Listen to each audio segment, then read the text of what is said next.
이기 때문에 중간중간에 한번 쓸 때 그냥 보시던 말씀, 원래는 이 말씀이 이제 주일날 새벽 기도회가 있었다 그러면 제가 새벽 시간에 우리가 나눠야 될 말씀이겠죠. 그 말씀을 가지고 이 시간에도 좀 나눠보자 하겠습니다. 레위기를 다룰 때마다 우리가 그런 말씀 많이 나눕니다만은, 레위기 그러면 우리 선입관이 교회 좀 다녀오신 분들은 어려운 책 뭐 이런 생각이 먼저 있거든요.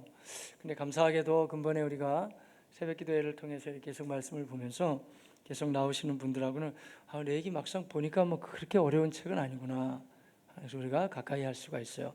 단지 어렵다는 것은 시대적인 간극이 있다는 거고, 또 문화적인 양상이 좀 바뀌었다는 거며, 또 예수님이 오셔서 이제 이 구약의 제도를 다 이제 완성하는 모습으로 이루셨기 때문에 오늘날에는 이런 식으로 예배를 안 드리니까 그게 좀 복잡하고 어려운 것뿐이죠.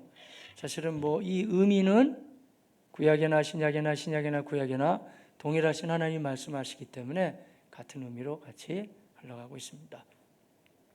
저도 성경을 대하고 연구하고 나누다 보면 사실 공부할 게 되게 많아요. 해도 끝이 없죠. 왜냐하면 그 당시에 이 문화와 지금 문화의 차이도 있죠. 수천 년의 간극이 있단 말이에요. 그리고 한글도 되겠지만 최대한 원문은 또 뭐라고 말씀하는 게 봐야 되고, 사실 뭐 다 하자면은 시간이 부족하죠. 사실 쉬운 작업만은 아니에요. 그런데 그렇다고 해서 유진 피터슨이 그런 얘기를 많이 하던데, 하나님이 성경을 주실 때 신학자들이 신학만 연구하라고 주신 건 아니에요. 저는 그 말에 동의합니다. 그러니까 공부를 많이 한 사람만 이걸 신학적으로 연구해서 파헤치기 위해서 하나님이 성경을 주셨겠어요? 그럴 리가 만무하죠. 누구든지 성경을 대하면 잘 읽어보고 알 수 있게 하나님 주신 건 틀림없죠. 물론 말씀 맡은 자는 충실함으로 그 모든 작업을 하고 준비해서 이제 가지고 우리가 강단에 서야 되겠지만, 그렇다고 해서 우리가 뭐 성경을 다 이해하지 못한다고 아무도 핑계할 수 없어요. 왜냐하면 이 흐름 자체는 동일하게 다 흘러가고 있기 때문에 하나님은 우리에게 뭘 요구하시는지는 다 우리가 알 수 있다는 것이죠. 진리는 단순하지만 심오하다, 이렇게 표현하는 게 적절할 것 같아요. 단순하고 명료하죠. 어떻게 살아나가야 되는지에 대한 방향성은 아주 분명하지만, 그러나 이 말씀을 깊이 들어가서 이해하자면 정말 깊이 있는 말씀을 우리가 이해할 수가 있다, 이렇게 말씀을 드릴 수 있을 것입니다. 그래서 레위기에서는 계속 반복하는 커다란 주제는 내가 거룩하니 너희도 거룩할지니라, 이 얘기예요. 그리고 지금 계속 저는 말씀드리고 있는데, 거룩이라는 그 주제도 우리가 뭐 복 많이 받으세요, 잘 되세요 하는 건 참 듣기 좋아하지만, 구별되게 사세요, 거룩해지세요, 하나님의 사람답게 살아갑시다 하는 것은 약간 부담스럽거든요. 근데 그 부담이 우리를 힘들게 하는 부담이 아니고 특권입니다. 하나님의 거룩함을 우리가 닮아갈 수 있는 놀라운 특권. 그래서 세상하고는 좀 구별돼. 세상을 떠나라는 얘기 아니에요. 또 오해하지 마십시오. 그래서 그걸 소위 이제 근본주의라고 그러기도 하고, 더 가면 그 신학적 분과로 보면 뭐 세대주의 칼라 뭐 이런 건데, 뭐냐면 세상을 아주 멀리하는 거예요. 나 세상 너무 싫어, 날 유혹하고 나를 타락하게 만들어, 완전히 끊어버릴 거야 한단 말이에요. 세상하고 타협하고 타락하는 것보다는 낫지만, 하지만 그런 삶의 자세는 성경적이지 않습니다. 우리가 경건하고 거룩한 삶을 지향해야 되겠지만, 그걸 가지고 오히려 하나님은 세상 속에 들어가서 세상을 변화시키기를 원하십니다. 선한 영향력을 나타내면서 살아가길 주님이 원하는 거지, 세상을 무서워하며 도망다니고 뭐 적응도 못하고 그러는 거 아니에요, 여러분. 오히려 가슴을 펴고 하나님 또 은혜 받은 걸 가지고 당당함으로 나아가서 인생은 자고로 이렇게 사는 거다, 성경적으로 살아야 되고 깨끗하게 살고 선한 양심으로 살아야 되고 하나님의 나라를 꿈꾸며 살아야 된다고 알려주시기를 바라겠습니다.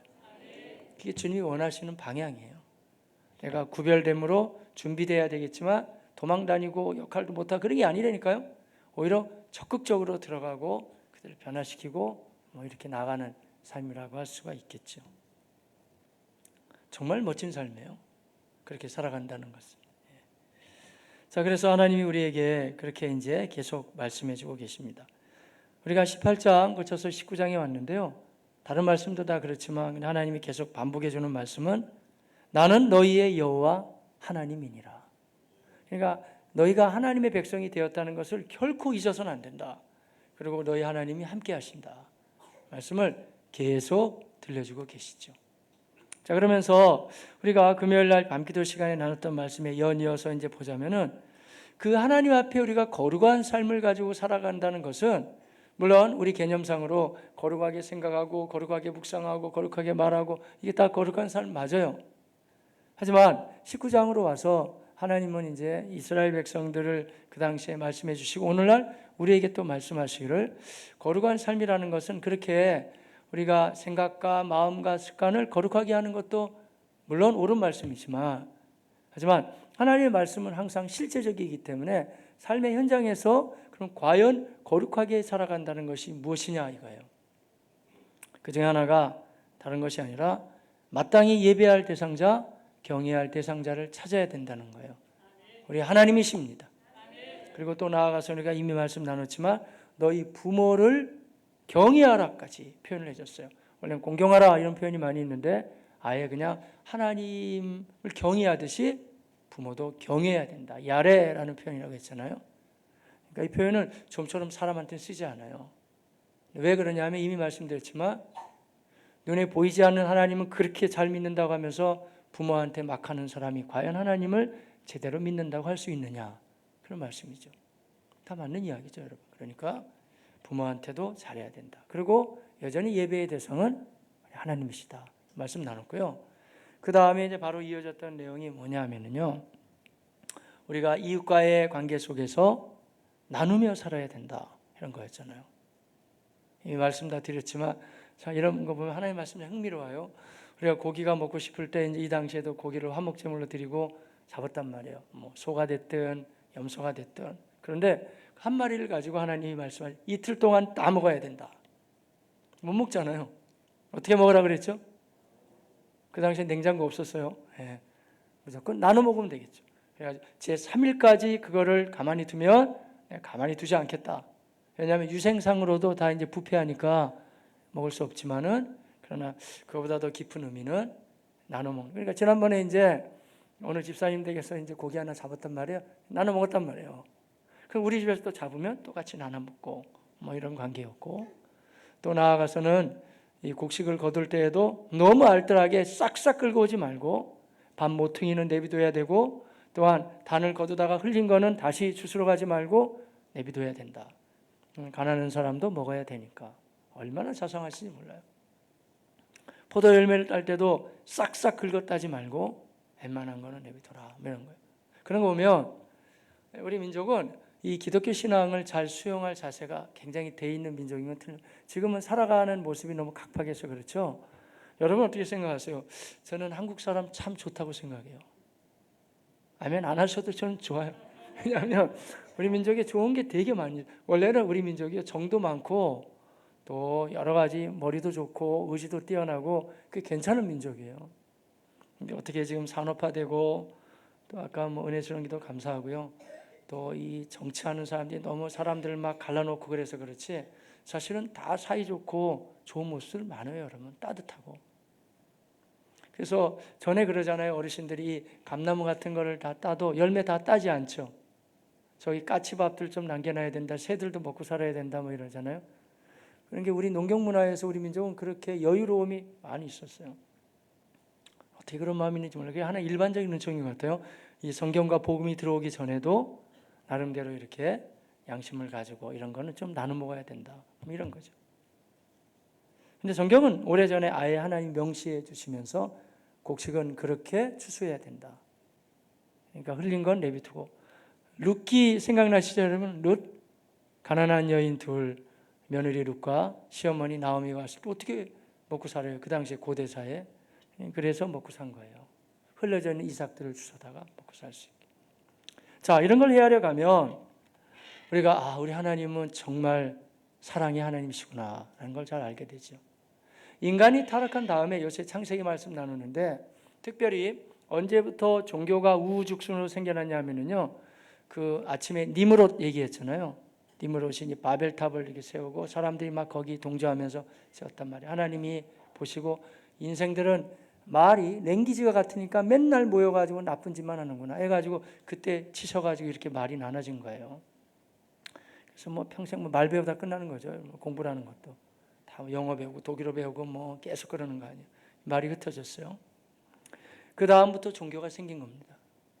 원래 종교라는 종교에 말도 없을 때 모든 인생들은 하나님을 다 믿게끔 돼 있는 거예요.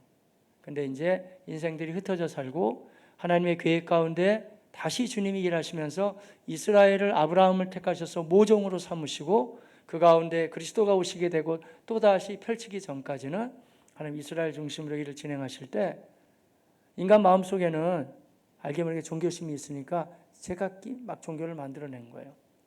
근데 아무리 만들어내도 기독교하고 완전히 다른 점이 있어요. 세상의 종교들은 나름대로 뭐 이상한 사이비도 있고 뭐 고급스러운 고등 종교도 있고 그렇지만은요, 그 가운데 없는 게 많아요. 기독교와 다른 게 많아요. 그 중에 하나가 대표적인 게 사랑이에요.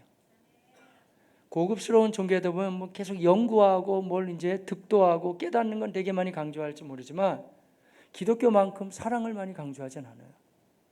근데 기독교의 진리는, 성경의 진리는요, 우리가 많이 알고 깨닫는 것도 중요하지만 그 핵심 코어 밸류, 핵심 가치, 핵심 사상이 뭐냐 만약에 물어본다 그러면 그건 사랑입니다, 여러분. 설령 아무리 성경을 많이 보고 신학에 신학을 하고 훈련에 훈련을 받아서 많이 안다고 한번 가정해 봅시다. 많이 알면 뭐예요, 여러분? 아는 거 가지고 사람들 정죄만 하고 판단할 수도 있거든요. 그런데 정작 그렇게 아는 걸 가지고 성경이 요구하는 거, 안다는 것 자체가 나쁜 게 아니라 그 알물 가지고 사랑으로 꽃피워가야 된다는 거예요. 열매를 맺혀야 된다는. 그래서 중심 진리가 핵심이 성경은 다 하나님의 사랑이에요. 하나님이 세상을 사랑하십니다. 그분이 지으신 세상이기 때문에 특별히 그 가운데 인생을 매우 사랑하십니다. 아무리 뭐 얘기를 더해도 성경에서 가장 중요한 구절은 누가 뭐라고 해도 요한복음 3장 16절이에요. 한번 같이 해보실까요? 하나님이 세상을 이처럼 사랑하사 독생자를 주셨으니 이는 그를 믿는 자마다 멸망하지 않고 영생을 얻게 하려 하심이라. 아멘. 하나님의 말씀을 많이 알고 우리가 많이 암송하고 묵상하는 것도 중요하지만 그 우리가 알고 있는 말씀들을 아주 깊이 한번 그 개념을 생각해 보세요. 너무너무 귀하잖아요. 하나님이 세상을 이처럼 사랑하셔서 인간은 다 뿔뿔이 각기 제 길로 갔지만 그러나 그의 아들을 보내시면서까지 인생을 다시 회복하는 길을 주신다 이거예요. 인간들은 자기 자식은 금이야 옥이야 생각할 줄 알지만 하나님이 그의 아들을 보내셨다는 개념을 멀리 두는 경우가 많이 있어요. 왜 꼭 아들일까요? 그리고 그 독생자라고 표현할까요? 우리가 느낄 수 있는 하나의 사랑의 감각도 하나님 말씀하시는 거죠. 아 그렇구나. 내 아들 이렇게 귀하게 여기고 난 벌벌 떠는데 내 딸이라 그러면 나는 이렇게 정말 그야말로 소중히 여기는데 하나님은 그의 아들을 죽이시면서까지 우리를 살려내셨구나. 이거보다 더 큰 사랑은 없어요, 여러분. 놀라운 하나님의 사랑이죠. 창조 때부터 시작했지만 인생을 살려내는 사건까지 또 우리의 삶을 아주 면밀히 감찰하시고 인도하시는 하나님의 사랑을 느끼며 살아가시기를 바라겠습니다. 사랑이에요. 그래서 레위기 말씀에도 내가 너희를 이렇게 사랑한다고 하면 너희도 서로 간에 피차 간에 이웃을 사랑해야 된다. 마치 너가 너를 그렇게 소중히 여기는 것처럼 내 자신과 같이 내 이웃을 사랑하라. 성경을 관통하는 중요한 핵심 진리입니다.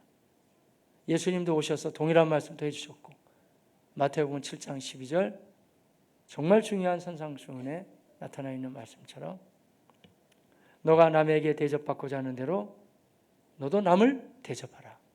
골든 룰, 황금률이에요. 인생을 살아가는 황금 법칙.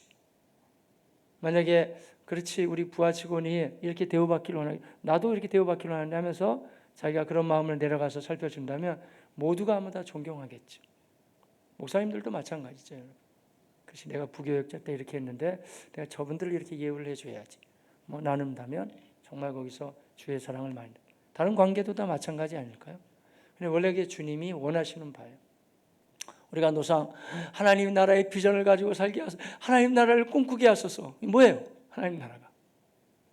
세상은 악하고 자기만 생각하지만 하나님 나라라는 것이 주님의 사랑의 손을 펼치는 거예요. 그러니까 내가 나타나기만 하면 그런 것이 다 확장되는 거예요. 어두운 구석에 막 빛이 비치는 거예요. 완악하고 강팍한 인생들이 다 따뜻한 인생으로 바뀌는 거예요. 그런 게 하나님 나라 아니에요, 여러분? 하나님은 그래서 이스라엘 백성들을 애굽 땅에서 건져내면서부터 그 하나님의 나라에 대한 비전을 다 주시는 거예요. 그 중에 하나가 사랑으로 나눠야 된다. 본문은 그거예요. 계속 이어지죠. 그러니까 밤 모퉁이까지 싹싹 긁지 말고 했던 하나님께서는 더 이어지면서 말씀하시기를 서로 간에 도둑질하지 말고 서로 간에 속이지 마라. 그 기본부터 지켜나가면 서로를 사랑할 수 있다 말씀하셨는데요. 한번 같이 한번 볼까요? 자, 11절 이하 시작. 너희는 도둑질하지 말며 속이지 말며 서로 거짓말하지. 왜 거짓말을 할까요? 그 사람을 위해서 거짓말하는 사람 봤어요, 여러분? 그런 거짓말은 거의 없죠. 아니, 없다고 봐야 돼요, 여러분. 다 자기 중심이고 자기가 뭔가 이렇게 자기 걸 챙기기 위해서 그렇게 거짓말을 많이 하죠. 제가 아침에 우리 안병호 교수님 얘기를 했습니다만은 김태길 교수님 글도 참 귀하더라고요. 그분이 그래서 저분이 저렇게 큰 어르신이었구나 제가 아침에 말씀드렸는데 그분 아들이 뭐 좋은 일이니까 실명을 거론해야 될 거예요. 정말 뛰어난 친구였어요. 김도식이라고. 근데 지금 한 대학의 교수로 있더라고요. 역시 아버지 따라서 서울대 나와가지고 지금 교수를 하고 있는데 초등학교 시절인데 키도 굉장히 컸던 것 같아요. 정말 수려해요. 생김새도 뛰어나고 공부도 잘하고 아주 뛰어난 친구였어요. 근데 그 아버지가 김태길 교수였어요. 그 당시 서울대. 근데 김태길 교수가 쓴 글을 보니까 그 집안에 이 흐름이 있더라고요. 김태길 교수의 아버지는 독립운동가였어요. 아주 훌륭한 독립운동을 했어요. 근데 김태길 교수가 이런 글을 쓰더라고요. 우리 아버지가 만약에 살아계신다면 야, 너는 아직도 그렇게 나라를 그렇게 잘 못 사랑하냐? 그 정도 가지고 되겠냐? 하면서 아버지가 자기를 책망하실 것 같다는 거예요. 근데 그 김태일 교수가 쓴 글이 벌써 지금으로부터 수십 년 전 글이거든요. 근데 읽다 보니까 작금의 현실하고 굉장히 비슷한 거예요. 많은 사람들이 일어나서 마치 자기가 혼자서 나라를 유하고 애국하는 것 같지만 김태길 교수 얘기가 그 말이에요. 그 사람들 속을 들여다보면 맨 자기의 이권이 담겨져 있기 때문에 그걸 다 포장해 놓고 오직 혼자만 자기만 애국하는 것처럼 해가지고 국론을 분열시키는 인생들이 있다고 김태일 교수가 벌써 오래전에 글을 써놨더라고요. 그러니까 참 그러면서 그분이 이러는 거예요.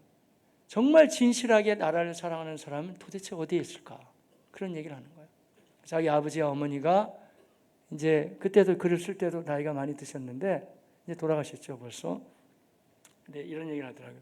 자기 아버지 어머니가 만약에 지금 계신다 그러면 자기 김태길 교수한테 야 이제야 네가 비로소 철이 드는구나 라고 얘기하실 것 같다는 거예요. 겉으로는 화려하게 얘기하는 것 같지만 속마음에는 땅 국리를 하고 있는 사람들이 애국을 얘기하지만 딴 이야기들 많이 하는 인생들이 너무 많이 있다고 김태길 교수가 지적을 해주고 있더라고요. 그것도 사실은 진정성이 참 필요하죠. 성경을 펼쳐들면 마치 시편 119편 130절 말씀과 같이 이 안에 빛이 비쳐서 딱 뭐 보여요 보면. 그러니까 얘기하시잖아요. 되게 화려하게 얘기하는 것 같지만 거짓말하고 있고 남을 속이고 그렇게 하지 마라. 세상은 그렇게 될지 모르지만 하나님 말씀하시기를 너희는 그렇게 거짓으로 하지 마라. 그래서 혹시라도 내 이름이 욕되게 하지 말지니라 말씀하셨죠. 그래서 진정한 사랑의 기본은 사실은 진정성에 있다는 거예요. 정말 진실한 마음을 가지고 나가야 된다 말씀해 주셨어요.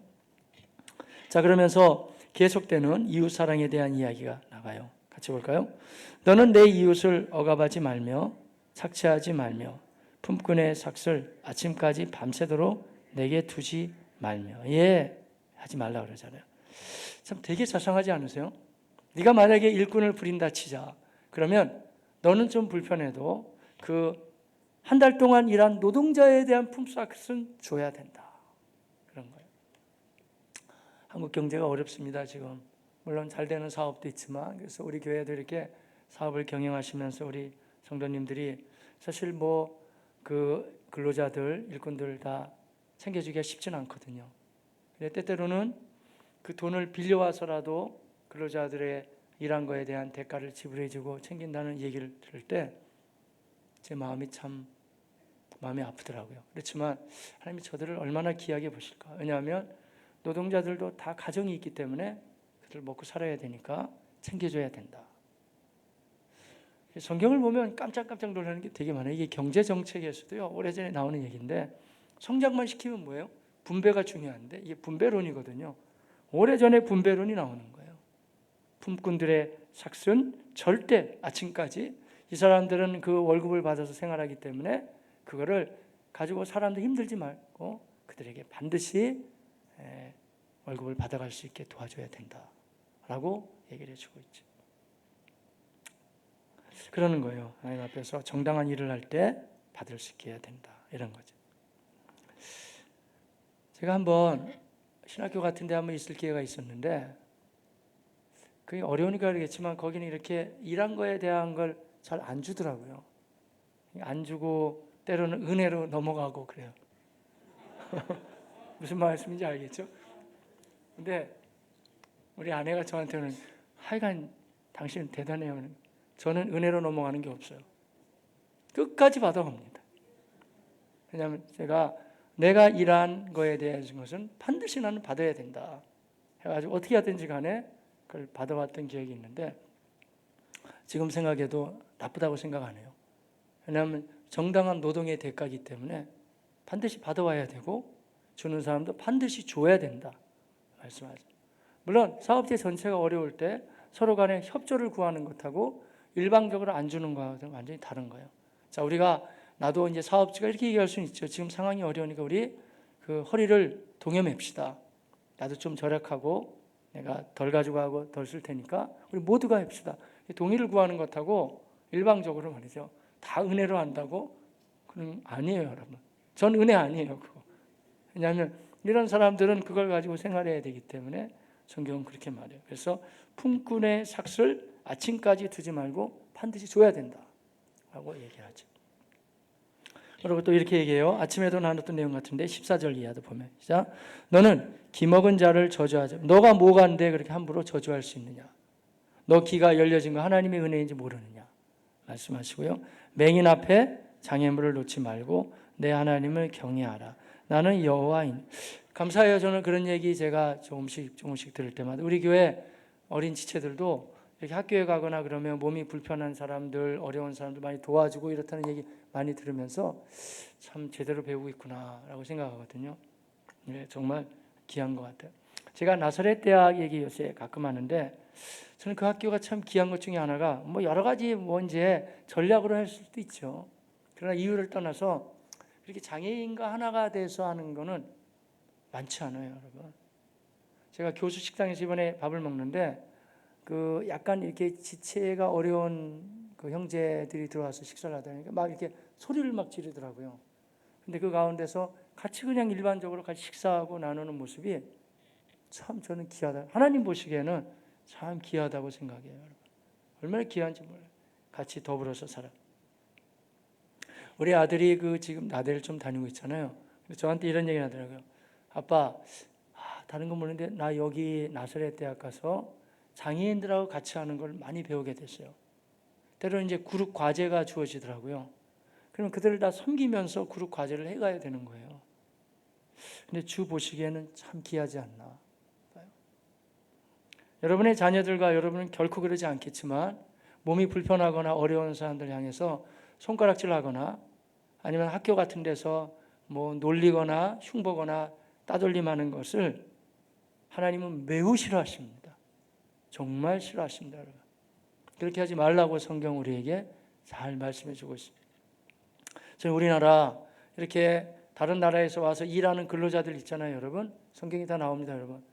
필리핀에서 왔거나 뭐 아니면은 어려운 나라에서 들어왔거나 그 사람들 너무 많이 무시하는 거 하나님 보시기에 선하지 않습니다, 여러분.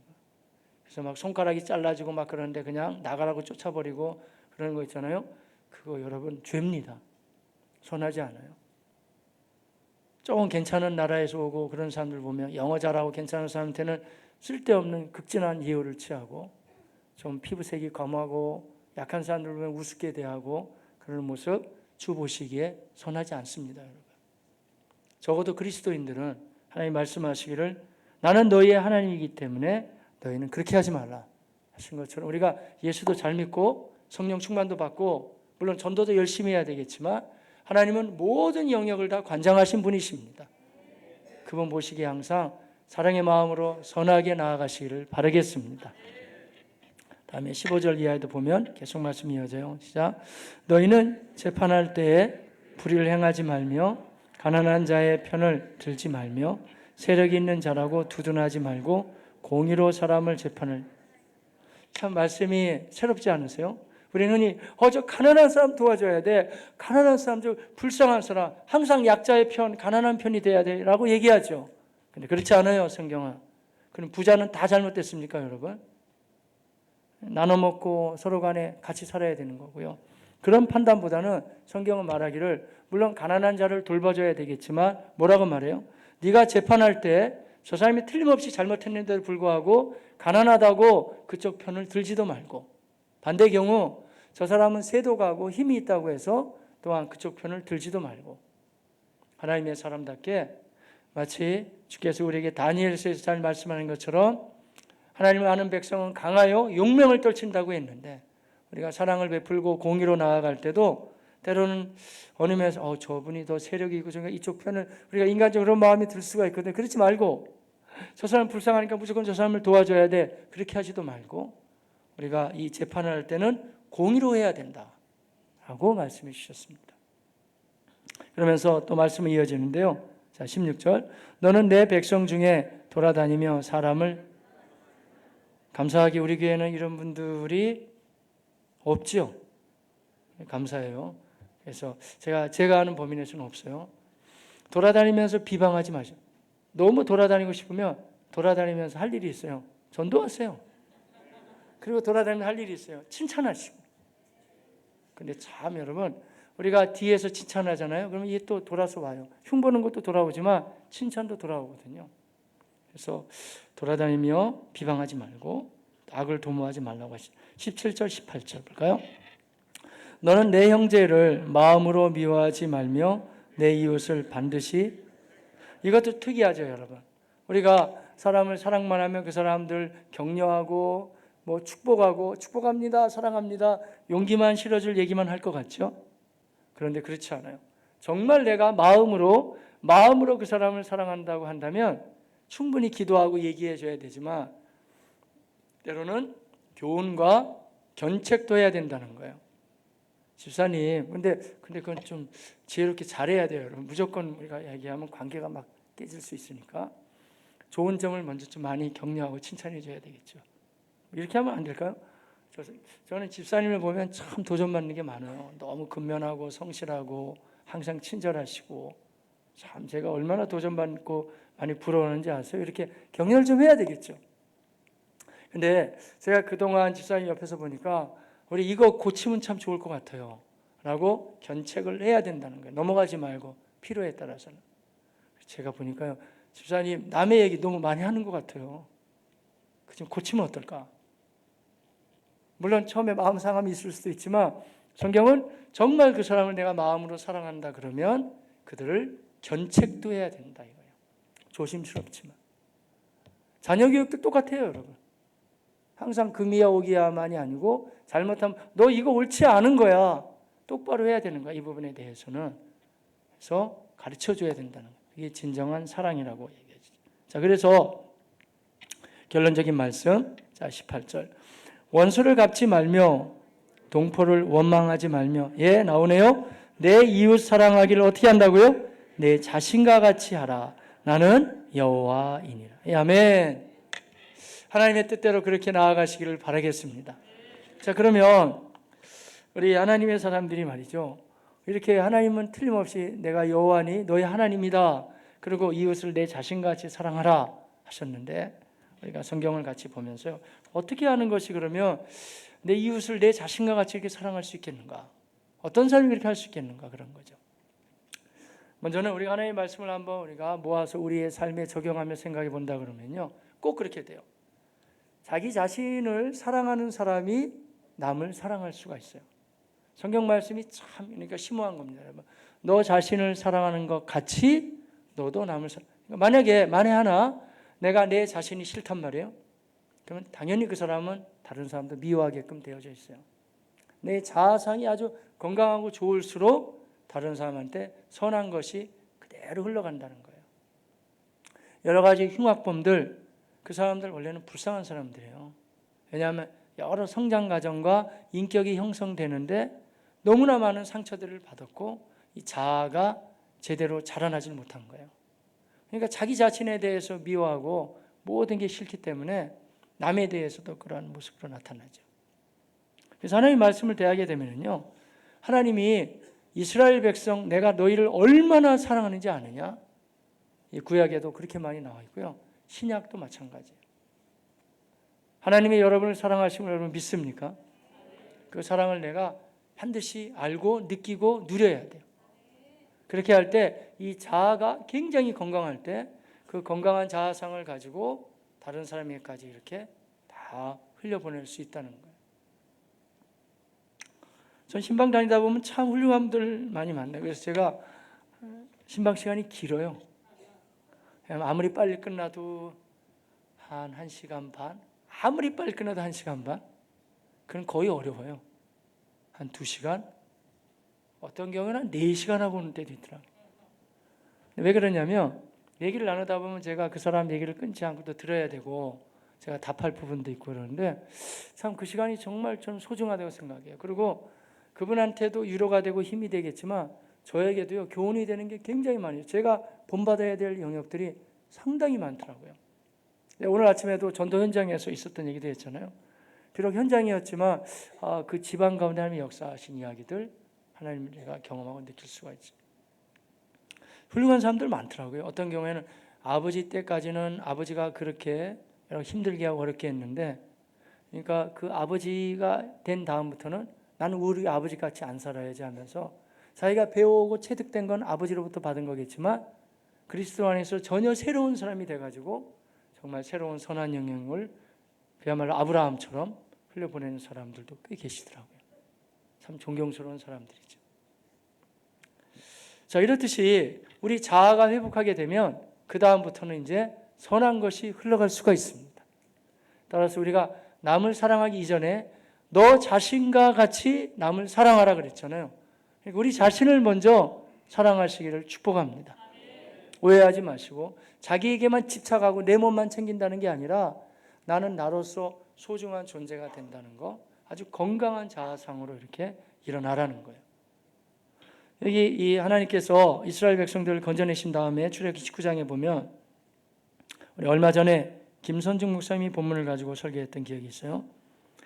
19장 4절 이하에 내가 애굽 사람에게 어떻게 행하였은가, 내가 어떻게 너희들 독수리 날개로 너희를 업어서 내게로 인도하였음. 왜 이런 표현을 쓸까요? 하나님 직접 독수리로 막 이렇게 나르셨어요? 그렇게 안 했잖아요. 꼭 이러면서 하신 건 아니잖아요. 하나님이 왜 이런 표현을 쓰냐 하면은 하나님께서 그렇게 너희를 날라서 업어서 나르는 걸 그렇게 했다 그런 말이에요. 자, 잘 들어봐라. 세계가 다 내게 속하였나니 너희가 만약에 내 말을 잘 듣고 내 언약을 지키면 너희는 모든 민족 중에 나의 소유가 되겠고 너희가 내게 대하여 제사장 나라가 되고 거룩한 백성이 되고 너희를 통해 엄청난 일을 진행할 것이야. 하나님의 사랑이 듬뿍 담겨져 있잖아요.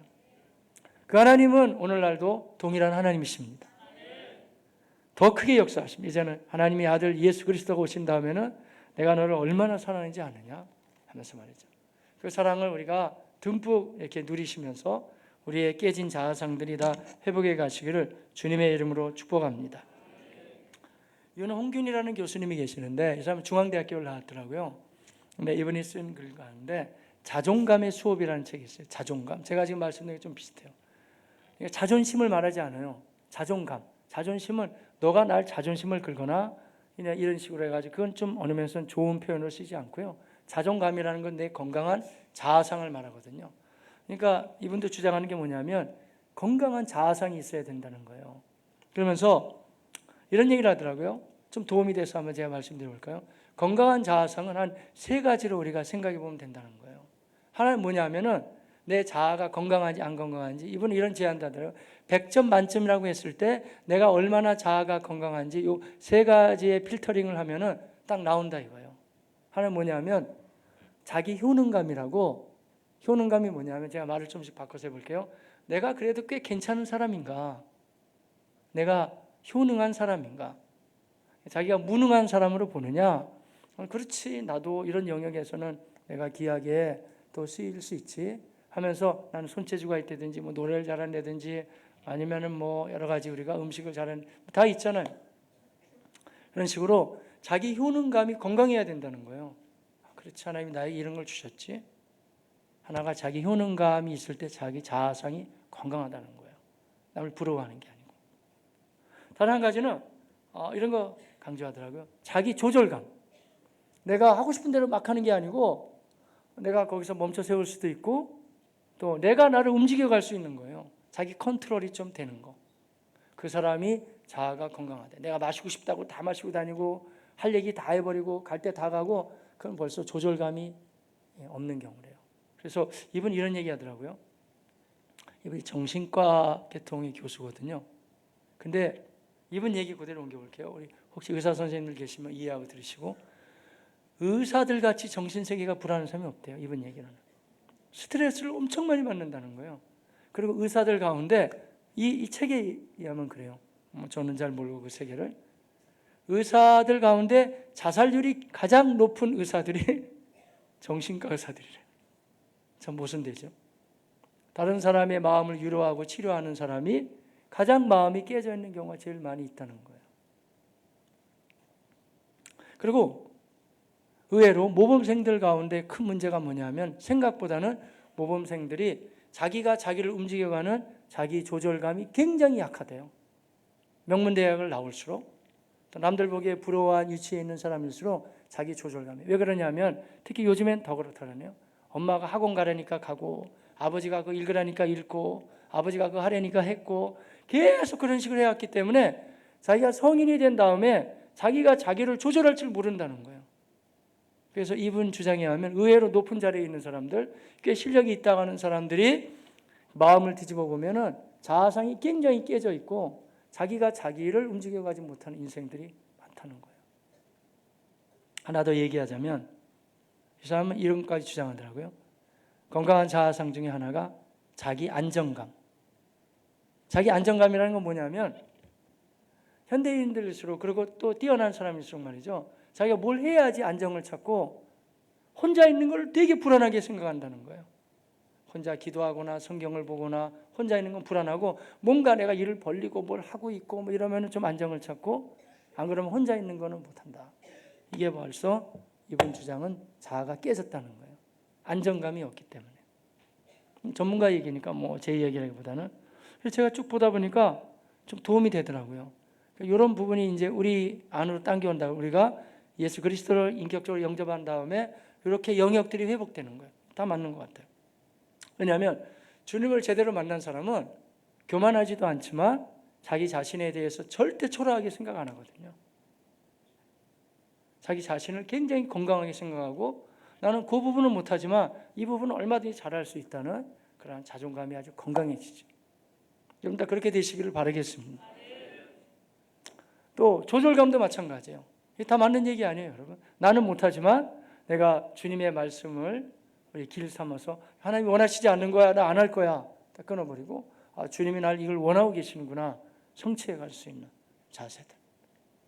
그리고 우리 외롭지 않고 어디에 있든지 간에 주님이 나와 함께 하신다는 이런 안정감. 그러니까 말하자면 가장 자아상이 건강할 수 있는 것은 어쩌면 여러분들이에요.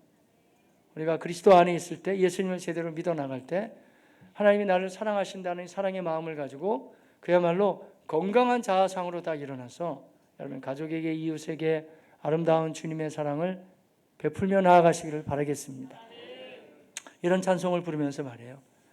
예수 사랑하심은 거룩하신 말일세. 우리들은 약하나 예수 권세 많도다. 날 사랑하신 날 사랑하심, 날 어디에 써 있죠? 성경에 써 있네. 그냥 부르지 마시고 여러분, 하나님이 나를 사랑하신다는 것은 성령의 놀라운 감동 감화 가운데 내 눈물이 터져 나오고 내 가슴이 뜨거워지고 하나님의 은혜를 내가 느낄 수 있어요. 그런데 그 기본은 내가 말씀을 통해서 깨닫는 거예요. 내가 설령 가슴이 안 뜨거워져도, 나에게 그러한 뜨거운 가슴이 없어도 성경에 보니까 내가 너를 사랑한다 말씀이 계속 있는 거예요. 그 말씀이 여러분에게 달려오시기를 축복합니다. 그 말씀이 내 말씀이 되는 거예요. 하나님이 나를 사랑하셔서 마치 우주에 나 혼자 있는 것처럼 나를 사랑하셔 이렇게 보내셨구나, 예수님을. 그런 마음 얼마나 은혜스러워요. 날 사랑하심, 날 사랑하심, 날 사랑하심 내가 느끼고 있네. 그게 아니에요 여러분. 내 감정이에요. 그거는 날 사랑하심, 날 사랑하심, 날 사랑하심. 어떻게 되죠? 성경에 쓰있네. 쓰였네? 써있네. 예. 성경에 써있네. 영어 성경도 영어 찬송군에서 와요. Bible tells me. 성경 자체가 나에게 말해주고 있죠. 성경, 하나님의 말씀 속에서 그렇구나, 하나님이 나를 부르셨구나, 나를 이렇게 사랑하시는구나. 그 사랑의 자아를 가지고 우리가 이제는 손을 펼치고 가족도 좀 이해해주고 더 많은 사람들을 품으며 이렇게 나아가는 하나님의 사람들이 다 되시기를 바라겠습니다. 당연한 이야기죠. 그래서 자아가 건강하면 사랑할 수 있고요. 또 한 가지는 예수님을 그대로 본받아가면 돼요. 주님이 친히 십자가 지시기 전에 예수께서 친히 말씀하셨어요. 요한복음 13장 34절에 새 계명을 너희에게 주노니 서로 사랑하라. 그 다음 말씀 혹시 암송되세요? 내가 너희를 사랑한 것 같이 너희도 서로 사랑하라. 예수님은 이론가가 아니에요. 말만 하신 분이 아니에요. 주님은 삶으로 보여주셨습니다. 주님이 우리를 지극히 사랑하신 것처럼 우리도 주님의 본을 따라가면서 그렇게 사랑을 베풀며 살아가시기를 주의 이름으로 권면합니다. 네, 기도하겠습니다.